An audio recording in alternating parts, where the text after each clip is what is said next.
Good morning বন্ধুরা, CTVN education অনলাইনে তোমাদের প্রত্যেককে স্বাগত জানাই। তোমাদের সঙ্গে রয়েছি আমি প্রণয়। সিটিভিএন এডুকেশন অনলাইনে প্রতিদিনই আমাদের স্টুডিওতে উপস্থিত থাকেন বিভিন্ন বিষয়ের শিক্ষক শিক্ষিকারা এবং তারা তোমাদের ক্লাস নেন। আজও সেরকমই আমাদের স্টুডিওতে উপস্থিত আছেন বিশিষ্ট শিক্ষক অর্ণব কুমার দাস। স্যারকে স্বাগত জানাই আমাদের স্টুডিওতে।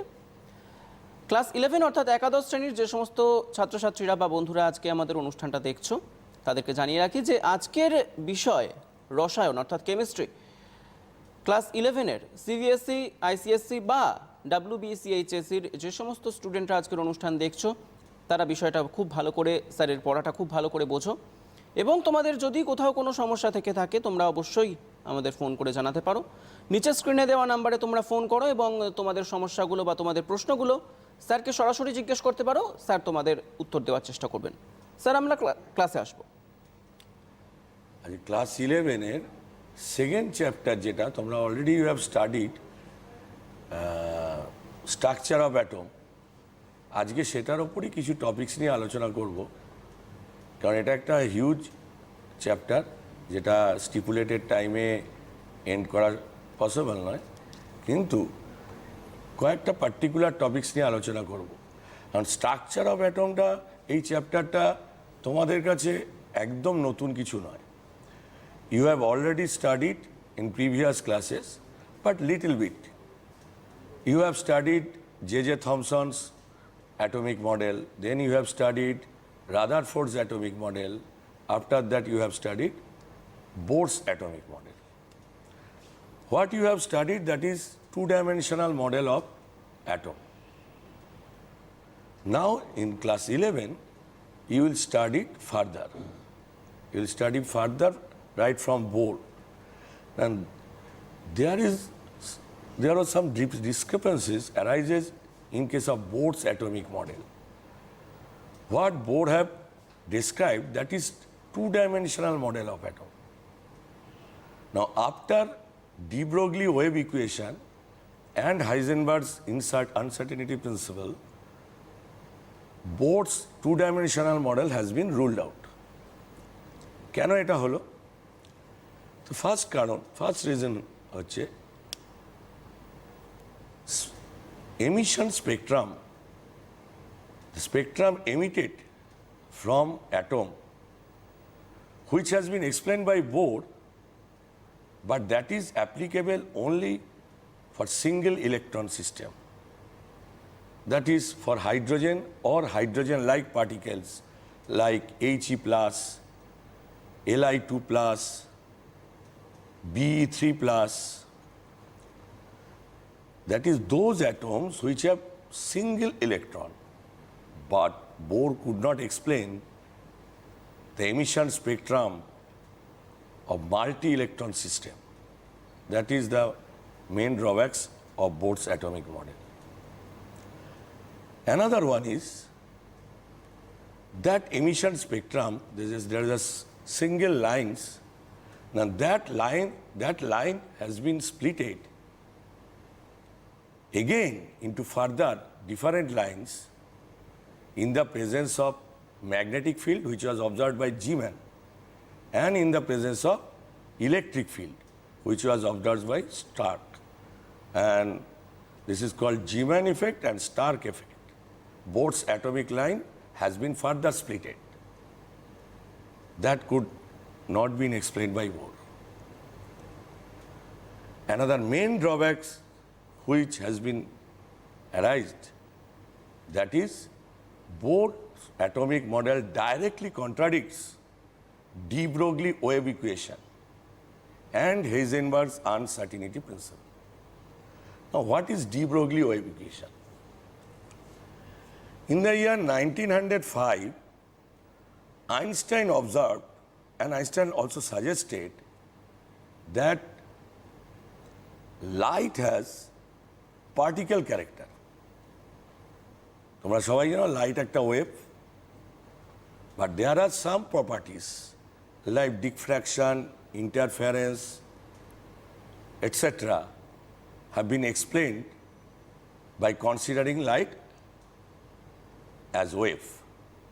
But there are some other properties and in light and like electromagnetic radiation, like black body radiation, photoelectric effect, that could not be explained by the wave character of light. They could only be explained when we consider light as a particle. So Einstein suggested that light has dual character. Not only light, all electromagnetic radiation, right from cosmic ray up to radio wave, they have dual character. Wave as well as particle. That was suggested by Einstein in the year 1905. Now, in the year 1924, French physicist Louis de Broglie, what he has suggested? He has suggested that if light has dual character, wave and particle, then particle has also dual character. What does it mean? De Broglie explained that particle has wave character also. Later it was found it was partly true. Particle means, if you consider a ball, has it wave character? No. Consider a bus or train is moving, has it wave character? No. Microscopic particle like electrons, etc., have wave character also. But that part has been ignored by Bohr. Now, what is de Broglie wave equation? De Broglie derived an equation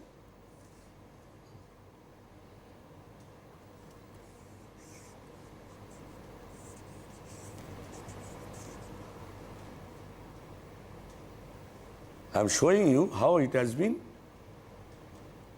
derived. Now, according to Planck's quantum theory, energy E is equal to h nu. What is h? H is Planck's constant. And what is nu? Nu is frequency. Now, you know frequency is c divided by lambda. What is c? C is the velocity of light and lambda is the wavelength. That is called Planck's quantum theory. Planck has suggested that energy is emitted or radiated from any element, and that is in the form of small packets, because energy is not radiated continuously. Energy is radiated discontinuously. That is called line spectrum. And that energy, energy E, is directly proportional to frequency. Frequency is nu. And then he equals to h nu. You know that h is constant of proportionality, and that is called Planck's constant. Its value is 6.626 into 10 to the power minus 34 joule second. Now, according to Einstein, E equals to mc square, the famous relativity theory of Einstein. Now, if I equate that E equals to mc square and E equals to h nu, that is hc by lambda, then we get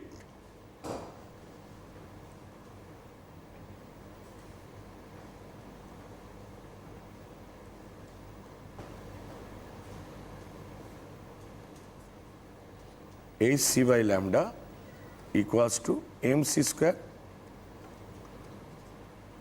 If we equate both the energy formula, one from Planck's constant, Planck's quantum theory, and another one from Einstein.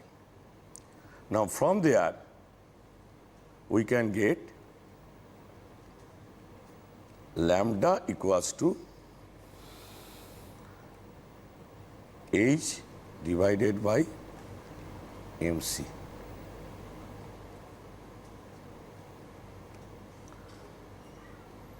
Lambda equals to H divided by MC. Now, we consider the velocity of light as c. Now, if the material particle has wave character, then that velocity will be considered as v. That is lambda equals to h divided by mb. This is called de Broglie wave equation. Lambda equals to h divided by mb. Now this lambda, that is wavelength, if a material particle has wave, then it has wavelength also. But it has been found that wavelength is applicable only in case of material particle which is microscopic, that is electron has wave character. But a ball, a train, a bus, they have not wave character, that is macroscopic. Now, what Niels Bohr ignored, he has ignored the wave character of particle, which de Broglie rightly pointed out. Now, another one is Heisenberg's uncertainty principle.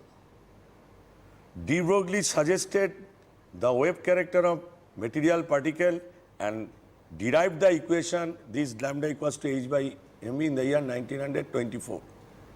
Now, in the year 1927, another one, Heisenberg, he has put forward a principle which is called Heisenberg's uncertainty principle. Now, what is Heisenberg's uncertainty principle? Heisenberg suggested that it is impossible to measure simultaneously the position and momentum of an electron or electron-like particles with absolute accuracy. And that principle has gone against Bohr, because Bohr has suggested and Bohr has derived, and according to Bohr's atomic model, we can find out the energy of an electron, the velocity of an electron, and the exact position of an electron. But Heisenberg suggested that it is impossible to measure simultaneously the position and momentum, that is velocity of electron, with absolute accuracy. That means if you would measure the momentum of an electron with absolute accuracy, then the measurement of position of an electron will not be accurate. And if you measure the position of an electron with absolute accuracy, then momentum will be wrong. Now, both the properties, momentum and position of an electron, cannot be measured simultaneously with absolute accuracy. How he explained that, I am showing you.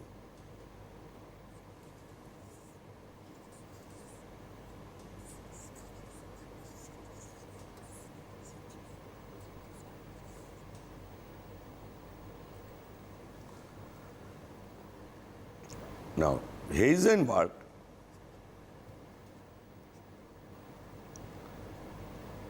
defined del X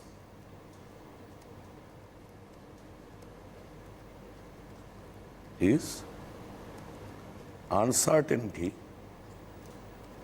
in position. That means position of electron or electron-like microscopic particle. And del P, that is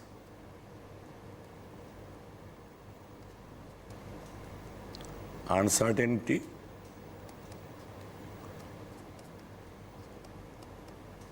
in momentum.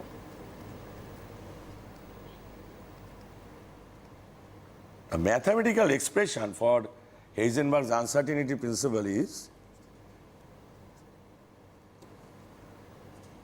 del x into del P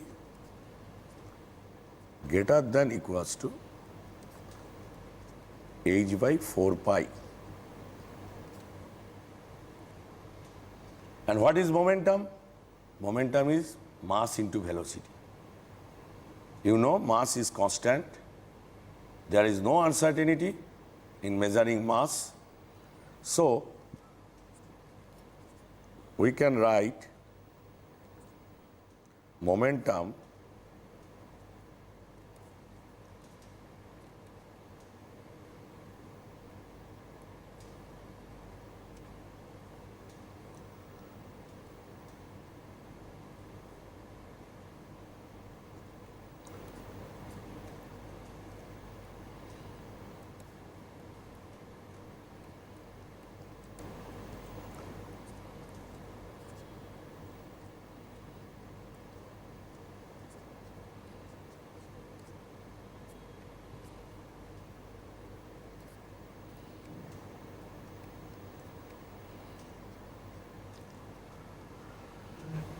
del mv, and we can take mass out of change. Del means change. There is a delta v, that is change in velocity, uncertainty in velocity. Now mass is constant, so we can take mass out from it. Now this is the final mathematical expression for Heisenberg's uncertainty principle. Del x is uncertainty in position, del v is uncertainty in velocity, that is greater than equals to h by 4 pi m.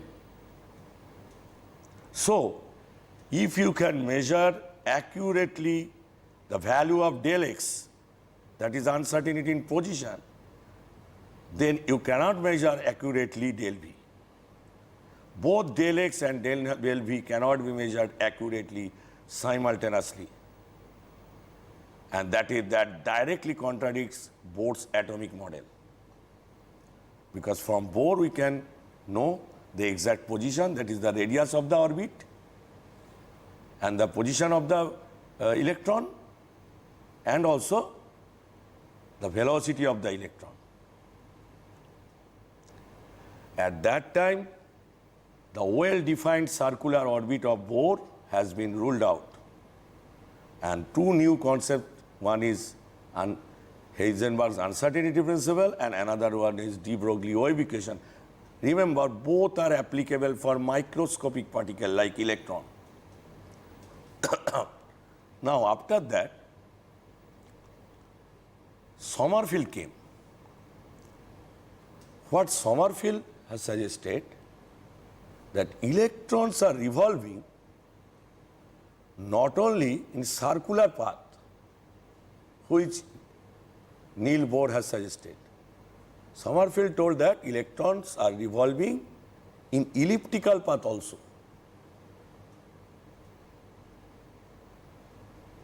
And at that time, nucleus will be one of the two foci of an ellipse. From there, the concept of shaft shell has come. I am showing how it comes.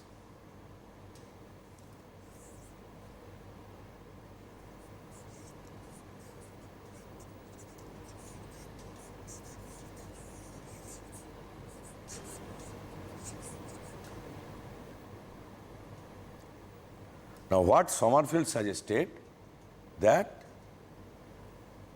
along with circular orbit, electrons are revolving in elliptical orbit also. Now you know that an ellipse has a major axis and minor axis. So what Sommerfeld has shown, n is length of the major axis, length of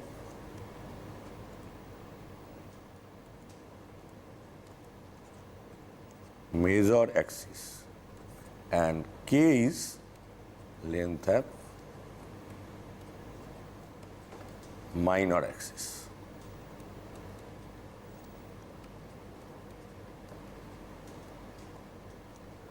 And Sommerfeld has suggested that n is number of shell, and for a given value of n, k will have 4 equal number of values. That is, if n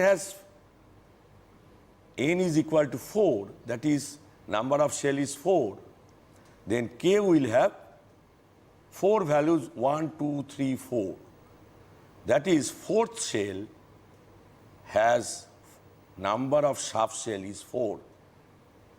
Now, at that time, the value of k is replaced by another factor, that is L, and that is k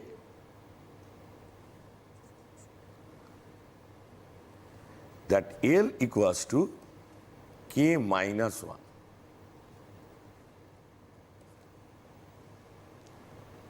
Now, for a given value of n, L will have, if for a given value of n, k will have 1, 2, 3, 4. If n equals to 4, then L will have 0, 1, 2, 3.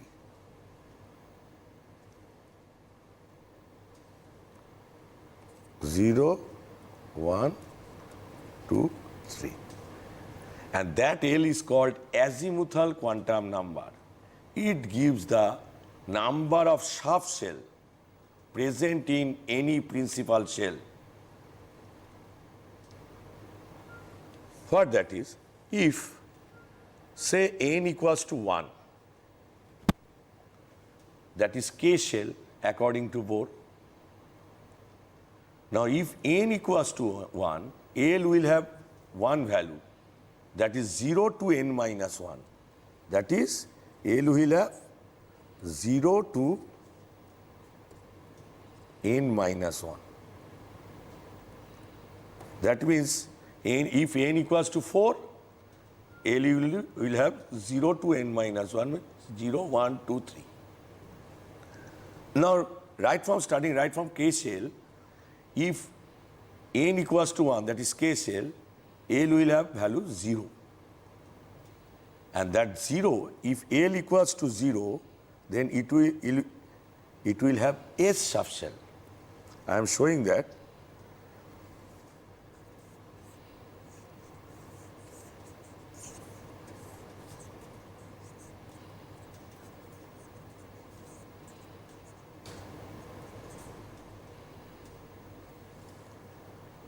If n equals to 1, that is k shell,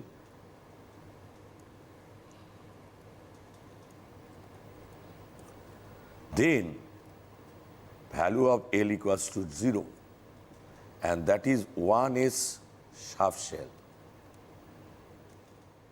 1 indicates number of shell, and if L equals to 0, then we get 1s shaft shell. That is, k shell has only one shaft shell, that is 1s. Now, if n equals to 2,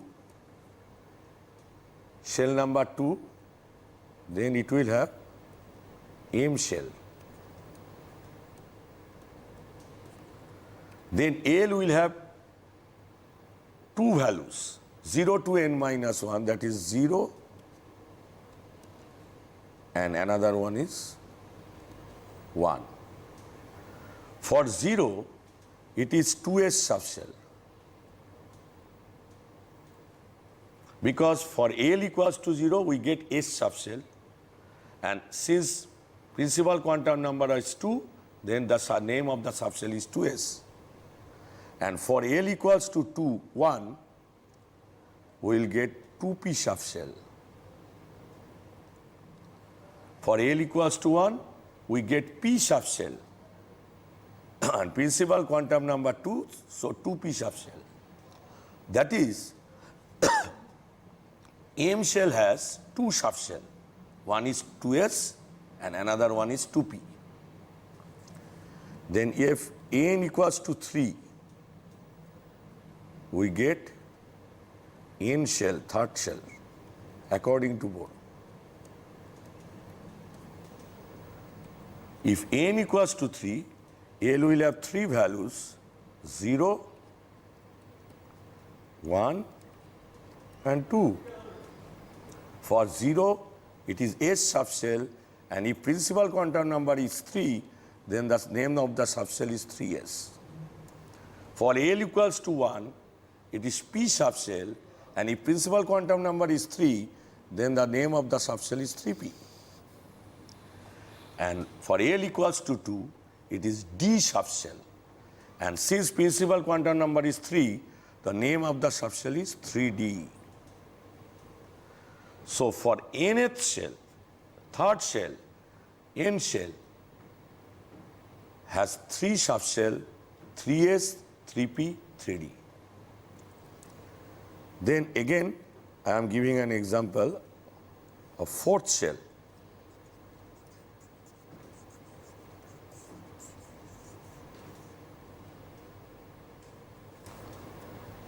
N equals to 4, that is n shell.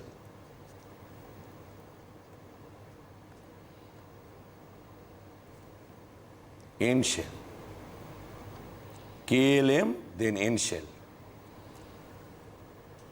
If n equals to 4, then L will have 4 values. Right from 0 to n minus 1, that is 0, 1, 2, and 3. If L is 0, then S subshell comes, and principal quantum number is 4, that is 4s subshell. If L equals to 1, then P subshell comes, and principal quantum number is 4, that is 4p subshell. If L equals to 2, then in D subshell come, and principal quantum number is 4, that is 4d subshell. And if L equals to 3, then F subshell come, and principal quantum number is 4, that is 4f subshell. So, fourth shell has 4 subshells, 4s, 4p, 4d, 4f. In that way, concept of subshell has come. Again, each subshell contains number of sub-subshells, that is called orbital. Now, how orbital concept has come? Now, if n equals to 1, that is k shell, L equals to 0, and then another quantum number, that is called magnetic quantum number, has come. And magnetic quantum number depends on azimuthal quantum number L. স্যারকে অনুরোধ করব একটু সংক্ষেপে বোঝানোর জন্য, আমাদের হাতে কিন্তু সময় খুবই কম, তাই যদি একটু সংক্ষেপে বুঝিয়ে দেন। Now, magnetic quantum number gives the concept of subshell, that is called orbital. And an orbital contains maximum of 2 electrons. From their magnetic quantum number which comes, for L equals, for a given value of L, M will have 12 plus 1 number of values. Right from minus L to plus L. And the value of M, that is magnetic quantum number, gives the number of subshell. I mean, nutshell e bolchi, for first shell, that is for K shell, there is one subshell 1s and one subshell that is orbital, that is 1s. But for second shell, that is KL shell, when principal quantum number are 2, there is 2 subshell, 2s and 2p. S subshell has 1 orbital, that is 2s, but p subshell has 3 orbitals, that is px, py and pz. P subshell has 3 orbitals. Again, if in third shell there is another subshell named D. D subshell has 5 orbitals and that is named dxy, dyz, dxz, dx square minus y square and dz square. 5 orbitals under D subshell. Then S subshell has 1 orbital, P subshell has 3 orbitals, px, py, pz. D subshell has 5 orbitals, dxy, dyz, dxz, dx square minus y square and dz square. Another F subshell has 7 orbitals. And according to Pauli's exclusion principle, one orbital can have maximum of 2 electrons. And these 2 electrons are of opposite spin. And then comes spin quantum number s. That value of s is, for one electron it is plus half, then for another electron it is minus half. আজকে আমাদের অনুষ্ঠান এখানেই শেষ করতে হবে, কারণ আমাদের হাতে সময় আর একদমই নেই। দেখা হবে তোমাদের সঙ্গে পরবর্তী পর্বে। আমাদের সঙ্গে ছিলেন আমাদের আজকের শিক্ষক অর্ণব কুমার দাস। স্যারকে ধন্যবাদ আমাদের সঙ্গে থাকার জন্য, এবং ভবিষ্যতেও আমন্ত্রণ রইল আমাদের স্টুডিওতে আসার জন্য, তোমাদের পড়ানোর জন্য। তোমাদের সঙ্গে ছিলাম আমি প্রণয়। দেখা হবে পরবর্তী পর্বে এডুকেশন অনলাইনে। আজকের মতো বিদায় নিতে হবে। দেখতে থাকো পরের অনুষ্ঠান। নমস্কার।